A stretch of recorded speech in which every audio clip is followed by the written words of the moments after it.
বাহিরের হাসি মুখটা তো দেখলা, একদিন দাওয়াত রইল। আমার ভেতরের কষ্ট আর অভিমানগুলো একদিন দেখে যাইও, একদিন দেখে যাইও আমি তোমার জন্য কতটা রাত জাগি। তুমি তো ভালোভাবে ঘুমাও, কিন্তু যেই মানুষটাকে কষ্ট দিয়ে চলে গেছো, সেই মানুষটাকে কি ঘুমাতে পারে? যে মানুষটাকে কথা বলার অভ্যাস শিখাইছো, সেই মানুষটার সাথে কথা না বলে হয়তো তুমি ভালো করে ঘুমাও, কিন্তু সেই মানুষটা তো কথা বলার জন্য ছটফট করে। অথচ তুমি অন্য কারোর সাথে ঘন্টার পর ঘন্টা ব্যস্ত থাকো। যে মানুষটার সাথে এক সময় কথা না বলে দিন কাটাওনি, সেই মানুষটার সাথেই হঠাৎ করে যোগাযোগ বন্ধ করে দিলে। একবার জানতে চাওনি সেই মানুষটা কেমন আছে? হয়তো আমি বেঁচে আছি, কিন্তু আমার হাসি খুশি থাকা জীবনটা হারিয়ে গেছে।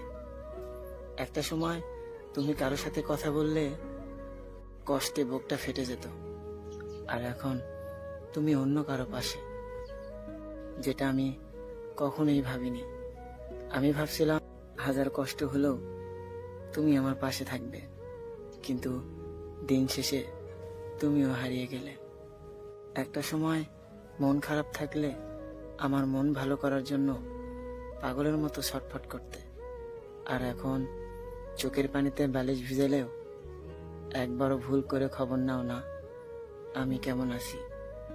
অথচ একটা সময় বলতে কখনো নাকি আমাকে কষ্ট দেবে না, আমাকে কখনো অবহেলা করবে না, আর এখন সারা রাত কান্না করলেও একবারও আমার কথা মনে হয় না। আচ্ছা, তুমি কি সত্যি অনেক ভালো আছো? আমার কথা কি তোমার একবারও মনে পড়ে না?